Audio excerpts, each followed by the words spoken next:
Hey, what's up guys? Thanks for coming back. Let's just get right into this one. All right, so a couple days ago I picked this John Deere little self-propelled mower up, JA65. I believe that it's a Briggs & Stratton, probably like a 5-ish horsepower engine. It was at a local garage sale that I saw. The thing was posted for 10 bucks. It said, hey, this is part of a garage sale if you want it. I went and got it, and I paid the 10 bucks for it. That's how much it was listed for. There are one thing alone, or actually I should say two things. I have a mower that's similar to this. It's a silver edition with the Kawasaki engine in it that I use personally for my own lawn. This is a side discharge chute that goes onto the back, and when the grass comes up and out the back, through that chute, it'll whoosh and it'll kind of go out the side. It's an interesting, different setup. It's not normal. Typically they just come straight out the side, or it just doesn't have it at all. That up and out the back one's kind of funky, but that's a very hard piece to find. I haven't even looked up to see if it is even available, if there's any new or used ones, but that alone right there was worth the whole thing. Also too, the self-propel in the back wheels always wear out faster than the front wheels. If you can see, there's those notches, the tread in there, and there's not in there. I assume same thing on the other side. Yeah, that one's bald. Now it's got the thing. So this is how it is on my mower too. So I figured between that piece and those two wheels, taking them off and putting them on mine was worth it alone. Plus, you can pop the camera on and see if we can get it running and make a video out of it too. I didn't ask any questions about it. I just kind of showed up and took it. I'm going to imagine that something was going on with it. Something happened. They were cleaning the carb or whatever. Who knows what they were doing, but one thing that is concerning, the blade is off, that top cover is off, and what else did I see before I popped the camera on?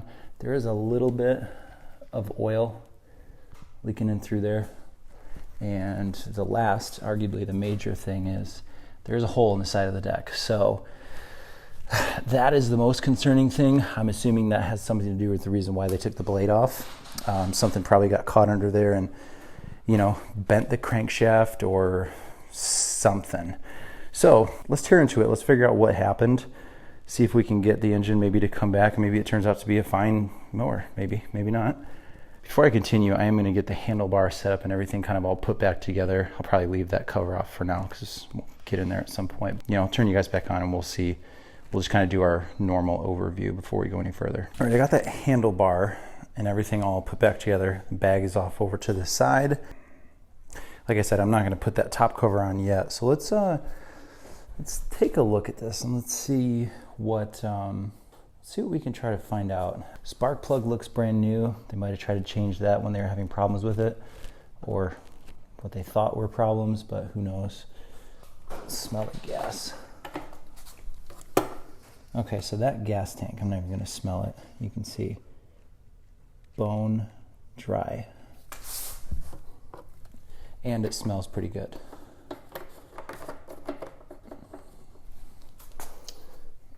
Let's take a look at that oil.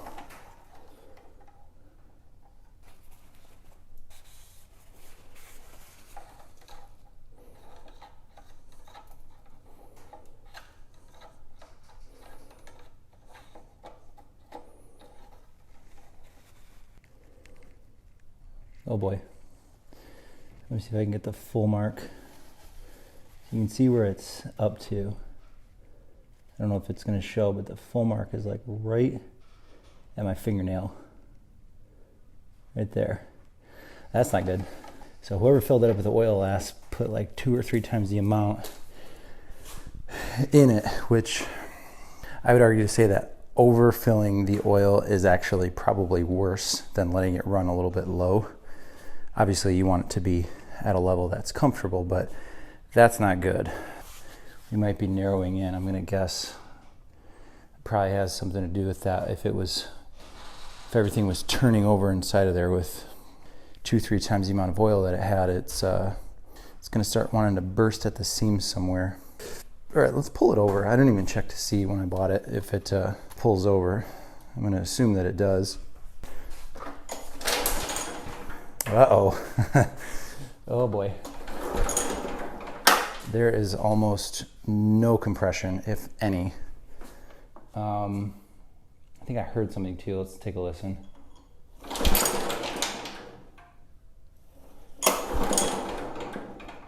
Yeah. So that crankshaft's spinning around. It just has no compression. I'm not even gonna put a compression checker on there just because there's none. Let me get a wooden dowel and let's pop that plug off. Let's see if that piston's moving up and down.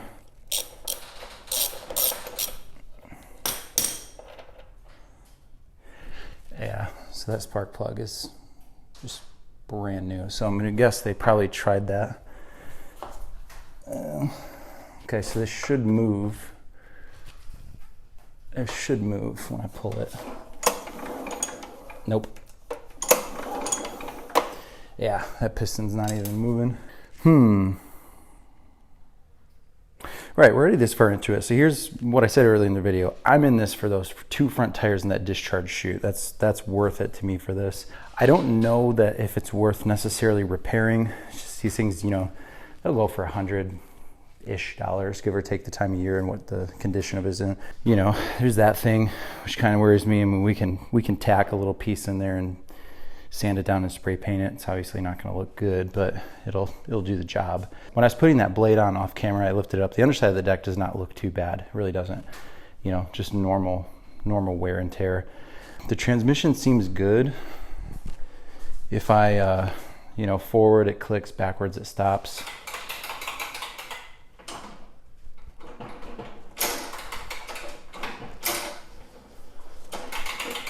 So that seems to be fine. What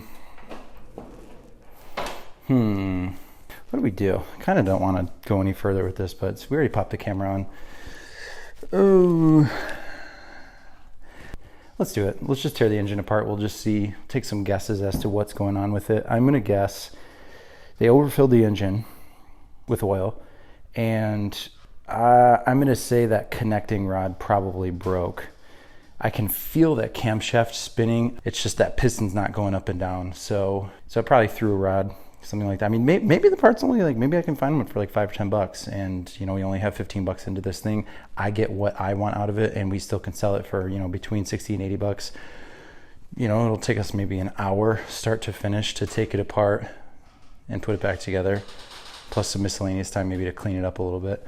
But all right, cool. Let's do that. Let's go for it. The only things that are connected, so there's 4 cables, it looks like. So there's a throttle cable that runs all the way around, and that grounds out to kill the engine.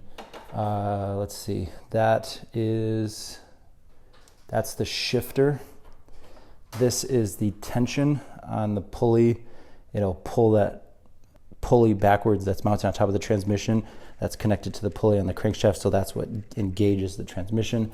And then that one is the blade engagement. So the only 2 that are hooked up to the engine are the throttle and the blade. So I'm going to pop those off. I will take that. I'll take that blade back off, and then I'll pop that engine up and off, and then we'll get a look at that. Yeah, we'll take that apart. Let's take a look at it. I'm curious now what it is, so we'll see what's going on inside of there. I did not check for a spark. I know this thing probably has it, but you know Murphy's Law, if you don't do it, it's you know, it's not gonna have it, but we're just gonna assume this one has spark.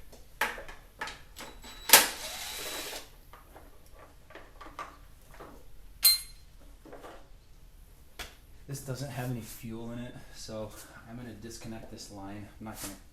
I'm not gonna clamp it off, just because I know that there's nothing in there.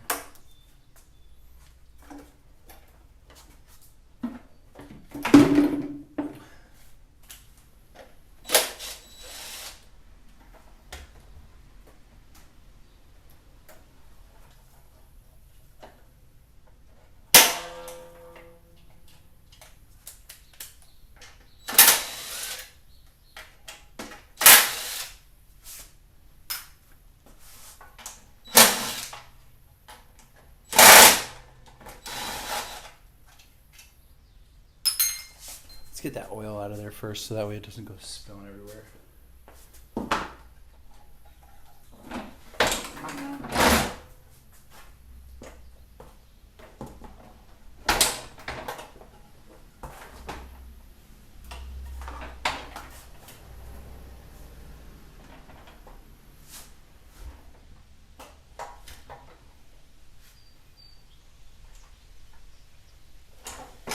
I'll get you guys on the side of the action.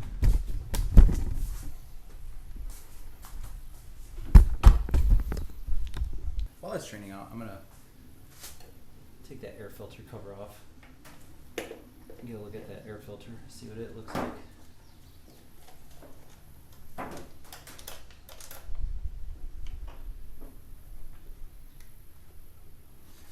It actually is not that bad. I've seen way worse.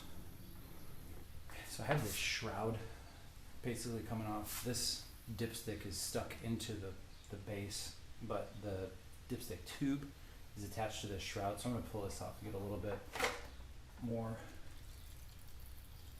Yeah.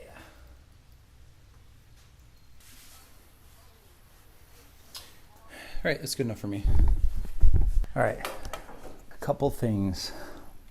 So thing one, there's a little nest there. It's not a nest, but it's just like little droppings. So I don't know. I don't see any nest material. I don't see anything else like that. I just see those little interesting little nuggets there. One other thing that I see, I don't know if it'll show up, but there's a piece in there. I don't have a magnet. I don't think I can fish it out, but something shattered. You can see those two guys right there. So let's get that engine up and off of there, and we'll get a really good idea of what exactly is going on in there. I'm going to pop that flywheel off first.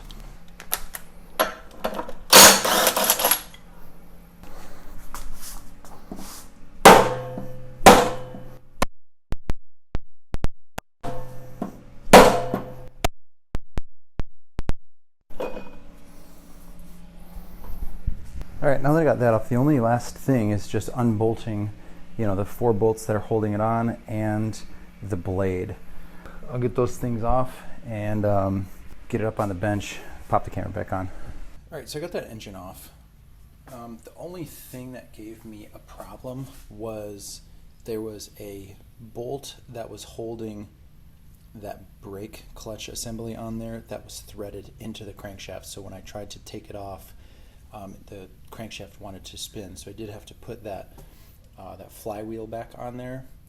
And throughout that process, I did realize that I lost the flywheel key somewhere. I looked around for about 10 minutes, and I could not find it. So I will have to replace that, unfortunately.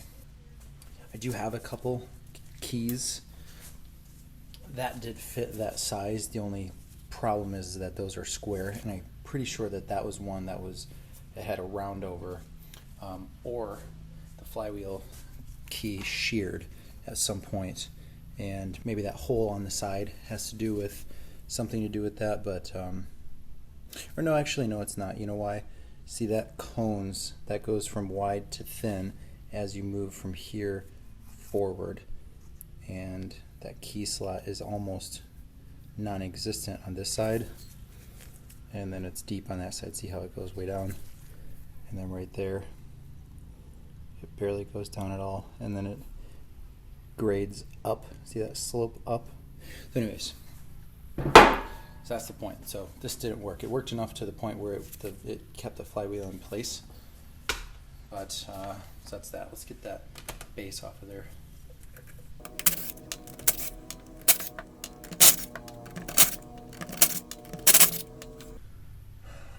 All right.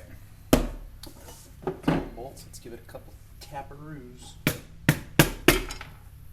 All right, here's the big reveal. What was it?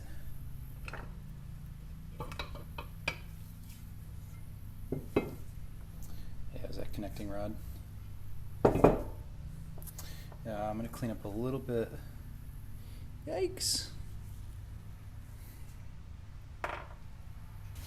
So, I mean, everything looks fine.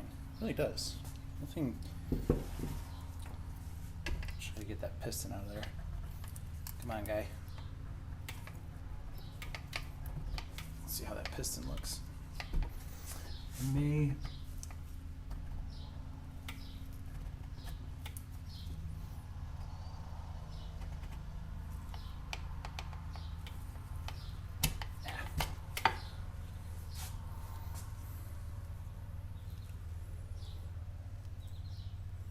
That piston really doesn't look that bad. Gosh, I'm tempted to just jump on and see how much a connecting rod is, see if I can find a used one. I know this Briggs machine is pretty common. I'm debating. Who's to say too? I mean, it's a tough call because you know that don't know how that carburetor's doing. It's probably fine just because there was no gas. I'm just taking a look right up under there. I'm going to look through that, look into that bore.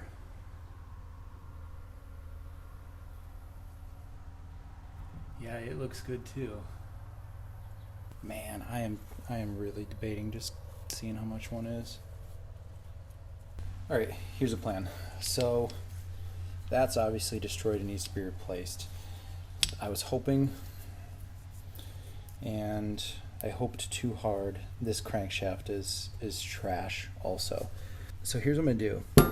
There's a plan A and a plan B. Plan A has a little hope. Plan B, I'm sorry, here's what we'll do. There's a plan A, and then we'll have a plan B1 and a plan B2. So here's plan A. Plan A is that I can find a connecting rod and a crankshaft. Let's just say if I can find them both combined for $20 or less, we'll have 30 into this mower. We can probably get maybe 120 for it, 100 to 120 maybe. I mean, it's got a bag, it's got everything self-propelled. The transmission seems to be in just fine. If we can find it for less than $20, we're gonna go that route. Not a whole lot of hope for that one, just because I know brand new, they're probably outrageous, but and it just doesn't make sense. But maybe, you know, somebody might have listed one for, you know, 10, 15 bucks and a connecting rod for 10 or 15 bucks or something like that. Let me check and I'll see. So that's plan A. Plan B or B1 or B2. I'm not sure what I'm going to do yet. Plan B1 is I can take this mower apart and sell the good parts, you know, and ship them out on like eBay or something like that. I am not the biggest eBay seller, but I do have a general idea, and that engine, all the parts, I want to say this transmission goes for about $100 on eBay, and you know, maybe a couple other miscellaneous parts. Oil gear, that base, dipstick tubes always do pretty good. You know, there's that recoil, shroud, gas tank, flywheel, you know, carburetor, cylinder head, muffler. I mean, there's enough here to where obviously I haven't completely, you know, there's camshaft, piston head, haven't completely lost. And then I want to say that brake clutch goes for like 60 or 70. Like, I've seen that particular one off of this mower. You know, correct me if I'm wrong, but you know, look up JA65 on John Deere, find the part number, look it up if you don't believe me. I have seen that one to go for like $60-ish, 50 to something like that. Let me check out those part numbers and I'll get back to you guys. All right, guys, I have very unfortunate news to report. So I looked up this crankshaft part number first, and there are, I looked on two places. I looked online just through a couple of the, you know, the first few links of the outdoor power equipment sales, you know, companies, and I looked on eBay. The companies that sell the parts only sell new, and there were a few on eBay that also only were new, couldn't find any used, and they started at a minimum of $70. So I didn't even look up the connecting rod. I just stopped there, and I just can't justify that price for, you know, for putting it into this. So I think what I'm going to do, I'll probably just end up cutting everything apart and just listing it on eBay myself, obviously with the exception of these two pieces, but everything else is fine. So quite the unriveting video, but at least we got an idea of what happened. And I guess if you're going to take anything from this video, just know that while I was pulling that engine over, just in your head, try to think through what things could be as you diagnose and troubleshoot things. So the blade was spinning. So the crank, that means the crankshaft was spinning because, you know, it's connected to this, and that blade assembly and clutch assembly and everything was connected to that after I engaged the blades. So what that means is it had to have been something inside of the engine body, right? If that crankshaft wasn't spinning, something might have sheared. That flywheel key might have sheared to where I was just pulling the flywheel over, and if the blade or the crankshaft or the piston wasn't spinning around, that would have been the only thing that it could have been, was the flywheel key. So that's kind of what, you know, what I went through in my head. And unfortunately for this one, bit the dust. I'm going to assume that they overfilled it with oil, and that's what caused the demise. They changed the spark plug to try to figure out if that was maybe it. And I think that's all they did. So unfortunately, some days you're the bug and some days you're the windshield. And today we were the bug. All right, thanks for hanging, guys. Really appreciate it. I know we didn't get this one back from the dead, but as you can understand, it's just, you can't justify putting a $70 crankshaft into a mower that's worth $100. It just doesn't make sense. So probably take apart that transmission, make like a side video from that. And again, I was just here for the wheels and for that side discharge shoot, so I got what I wanted from it. So hit me up on Facebook, Instagram, Snapchat, Twitter, at chrisxoutdoors, whatever you got. I got an account for it, I'm sure. Say hi. If you got any questions, holler, yell at me, tell me this was stupid. Until next time, guys, peace.